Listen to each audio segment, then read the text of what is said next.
Hello everyone, welcome back to my channel Study with Neha Mava, and I'm back with the another video in which we are going to discuss today the topic of arrest. So today we are going to start with the arrest, that is very important topic in your BLS. So let's get started. First of all, we have chapter number 5 that talks about the arrest of persons. Now, arrest of persons. Here we are talking about the arrest. We know when a person is doing some act which is strictly prohibited by law, which is against the public policy and which is very harmful for the public, then it is very much obvious to arrest that person as soon as possible.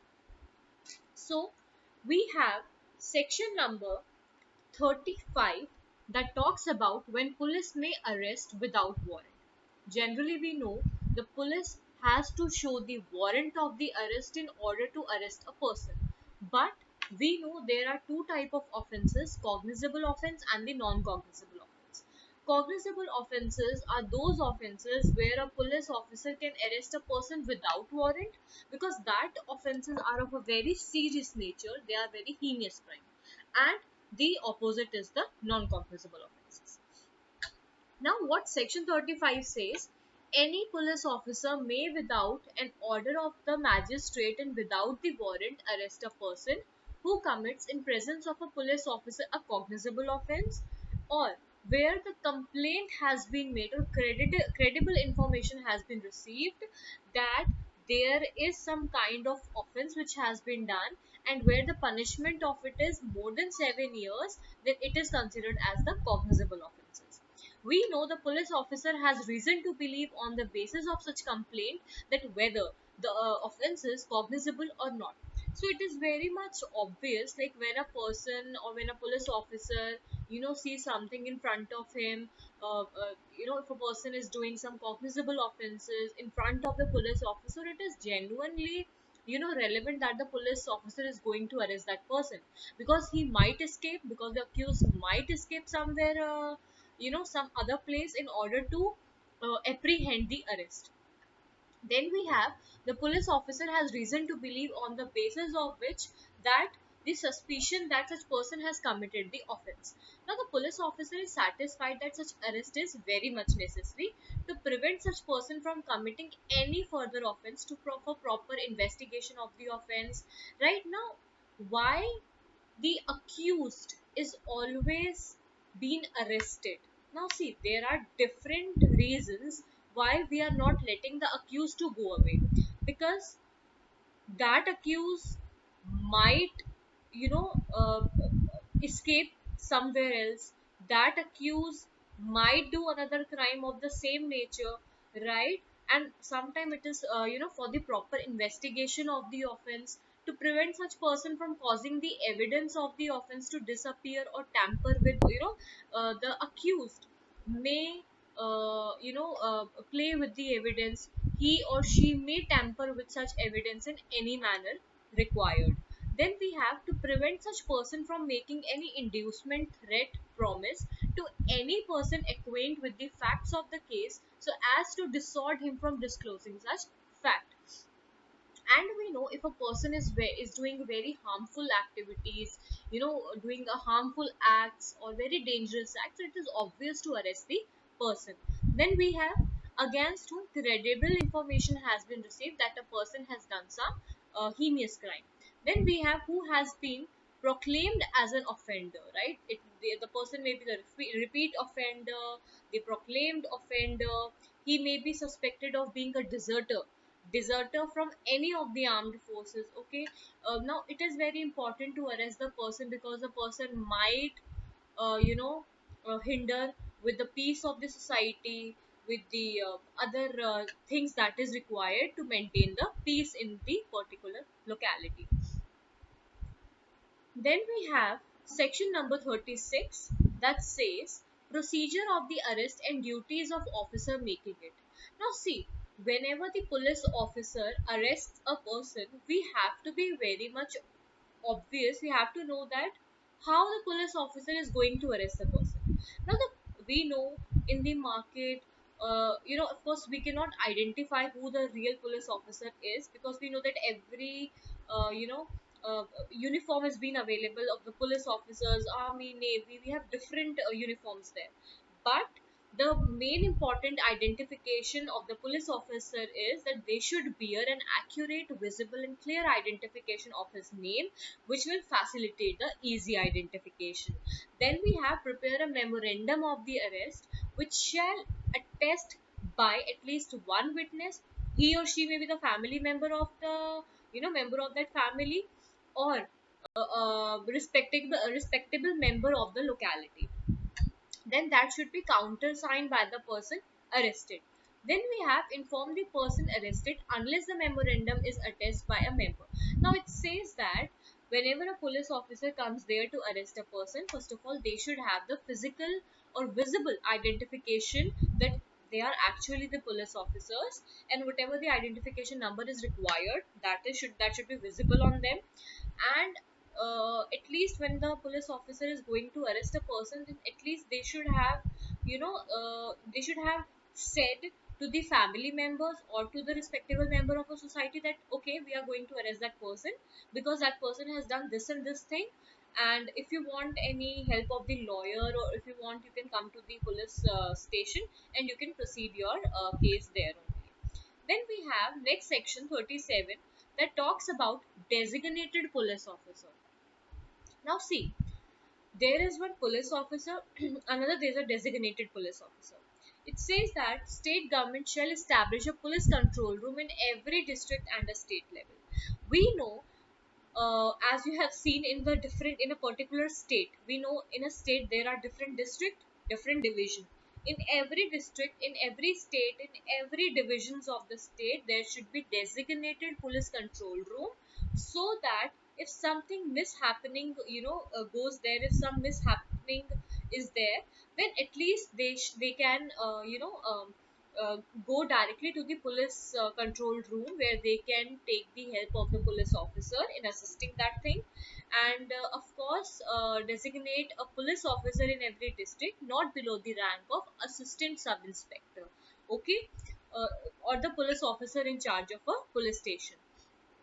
Then we have section number 38. It says right of arrested person to meet an advocate of his choice. We all know, if the accused, see, there's the accused, there is victim.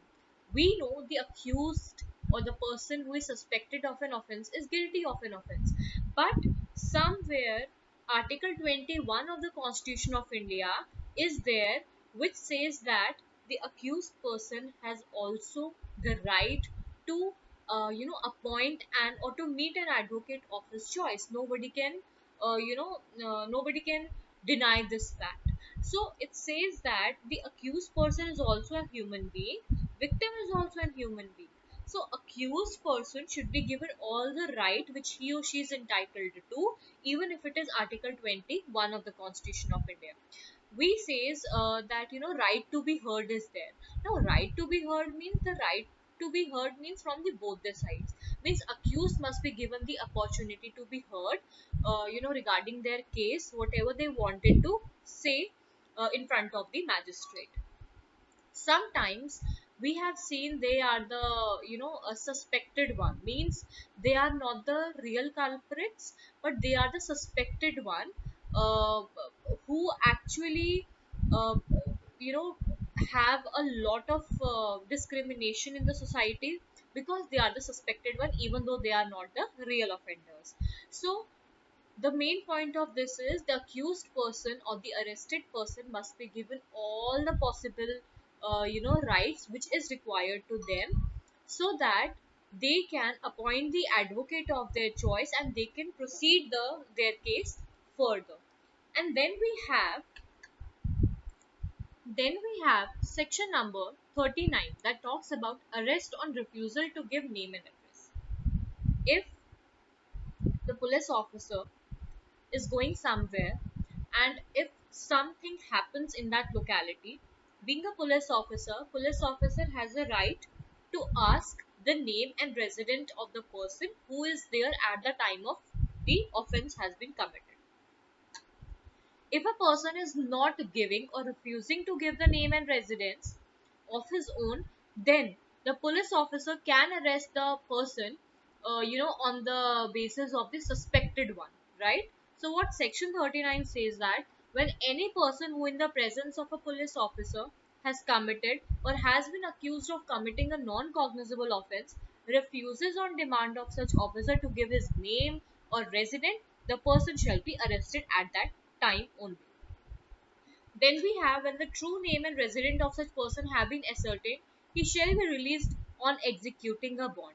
For example, if I am there at the time of, if some crime happens or some incident happens, if police officer is going to ask something from me, then of course I know that I am not the culprit, so I may not hesitate to give the name and my residence, right? So if I am refusing to give the name and residence of mine, then of course there will be a suspicion in the mind of the police officer that that person might have been done something, that's why he is not disclosing his name and residence.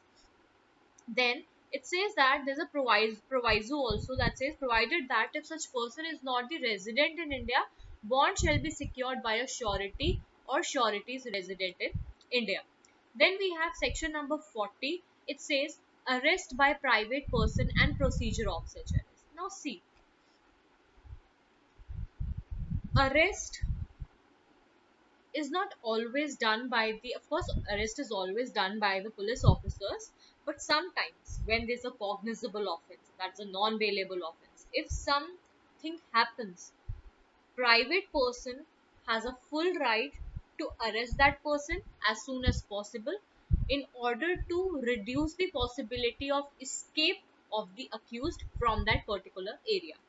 Now it says that section 40, any private person may arrest or cause to be arrested any person who in his presence commits a non-bailable and cognizable offense or any proclaimed offender, and without unnecessary delay within 6 hours from the arrest shall make or cause to be made any person arrested to present that person to the nearest police station, right? It is because we know, we the people of India, we have some fundamental duties to perform, and one of the duty was or is to arrest the person, right, who has done the cognizable offense in order to uh, you know uh, not to make that person to go somewhere else and to hide there. Then we have section number 41 that talks about the arrest of magistrate. Now I think you are clear that arrest can be done by the police officers, by private person, or even by the magistrate also. So section 41 says when any offense is committed in presence of a magistrate. Of course, now see, if if any offense is committed in front of the police officer, then police officer will arrest that person. When any offense is committed in present or in front of private person is going to arrest and present that person in the police station as soon as possible. If any offense is committed in presence of magistrate, then magistrate will take the cognizance. So whether executive, judicial, doesn't matter, within his local jurisdiction he may himself arrest or any person to arrest the offender. So in order to arrest that person easily. Then we have any magistrate, whether executive and judicial. Now, here, under the arrest by magistrate criteria, we are not going to give the specific power to only the specific magistrates. Answer is no.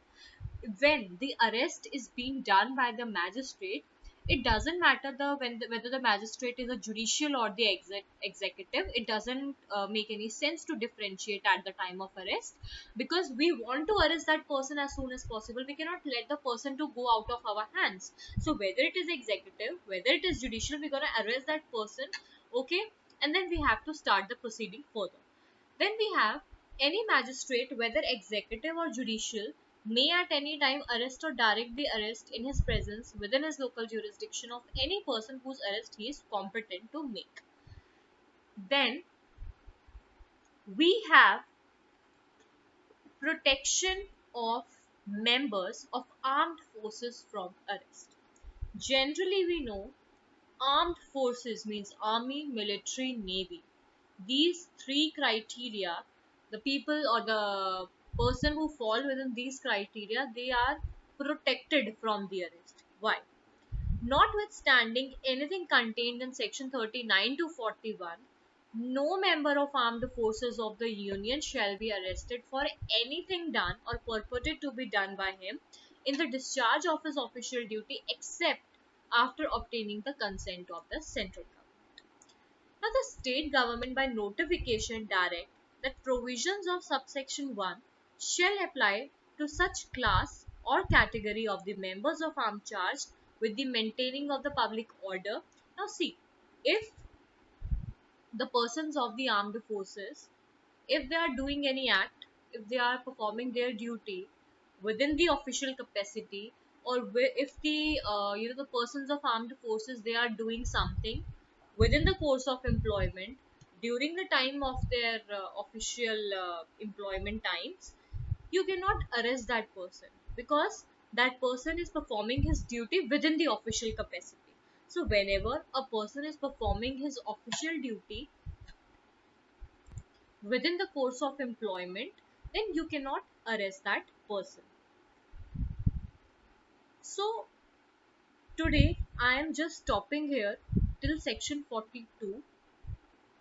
In the next video, we are going to start with section number 43 that talks about how arrest is made, which is very important topic to be discussed. So till then, if you have any problem, if you have any query, if you have any uh, topic to repeat me again, then I will repeat it again. Just let me know about it.